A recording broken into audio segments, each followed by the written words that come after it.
નમસ્તે મિત્રો. હાલ દુનિયામાં મોટો તણાવ ચાલી રહ્યો છે. ઈરાન અને અમેરિકા વચ્ચે યુદ્ધ જેવી સ્થિતિ બની રહી છે અને તેની સીધી અસર આપણા ઘરના રસોડા પર પડી રહી છે.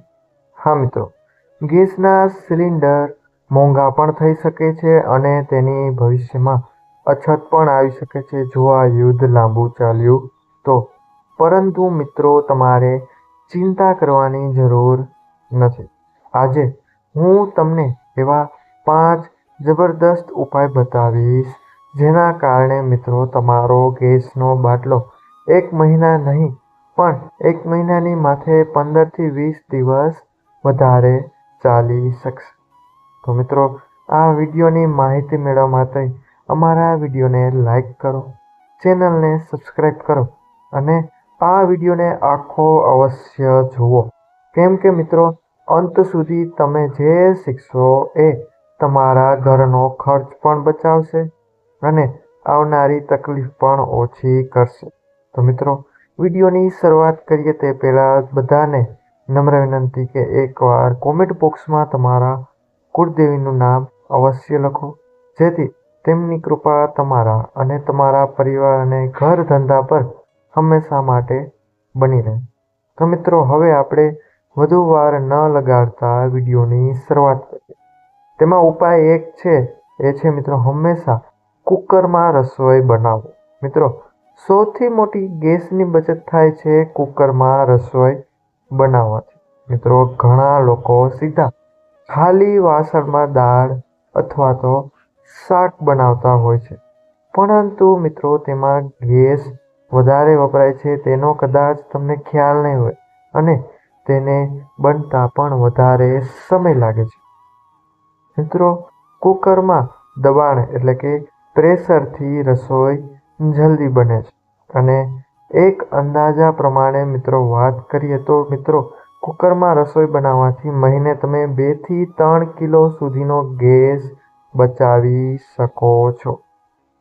એટલે મિત્રો, શક્ય હોય ત્યાં સુધી કુકરનો જ ઉપયોગ કરો કોઈ પણ શાકભાજી, દાળ, ચાવલ બનાવવા માટે.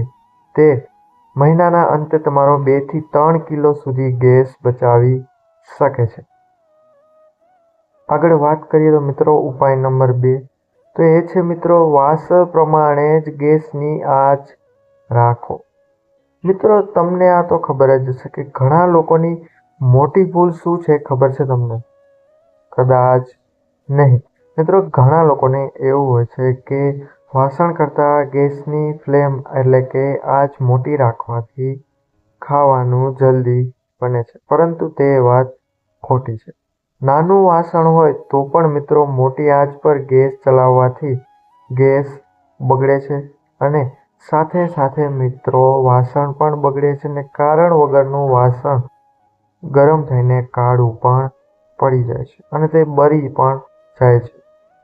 એટલે હંમેશા વાસણના કદ પ્રમાણે જ ગેસની આંચ રાખવી જોઈએ.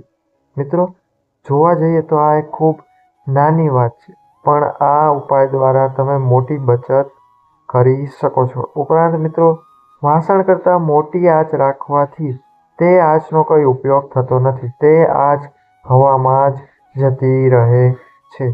માટે જેવડું વાસણ તેવડી આંચ રાખવી જોઈએ. આગળ વધીએ મિત્રો, ઉપાય નંબર 3 વિશે વાત કરીએ તો એ છે મિત્રો, કઠોળ પલાળીને બનાવો. મિત્રો, ચણા, રાજમા, તુવેર જેવી કઠોળ જો તમે સીધી જ બનાવશો તો ખૂબ સમય લાગે છે, પરંતુ જો મિત્રો તેની રસોઈ બનાવ્યા પહેલાં તેને તમે રાત્રે 5 થી 6 કલાક પહેલાં પાણીમાં પલાળી દો છો તો એ થોડું નરમ થઈ જાય છે અને તેની સબ્જી જલ્દી બની પણ જાય છે અને રસોઈમાં તેને તમે ઝડપથી ઉપયોગમાં પણ લઈ શકશો. એટલે એ તમારો સમય પણ બચાવશે અને સાથે સાથે ગેસ પણ ખૂબ બચાવશે.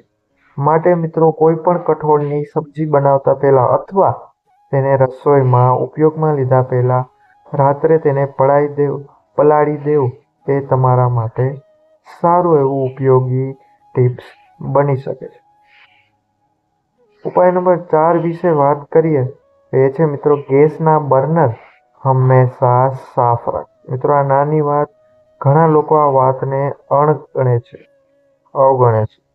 પણ ગેસના બર્નર જો ગંદા હોય તો ગેસ બરાબર બહાર આવતો નથી.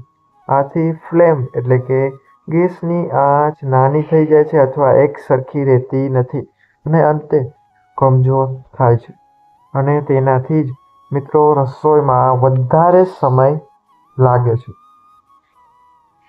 એટલે મિત્રો હંમેશા બર્નરને સાફ રાખો. તેનાથી પણ ગેસ બચે છે અને રસોઈ ફટાફટ થવા લાગે છે. મિત્રો હવે આપણા અંતિમ ઉપાય તરફ જઈએ તો ઉપાય નંબર 5 છે મિત્રો વાસણ ઉપર ઢાંકણું અવશ્ય રાખો.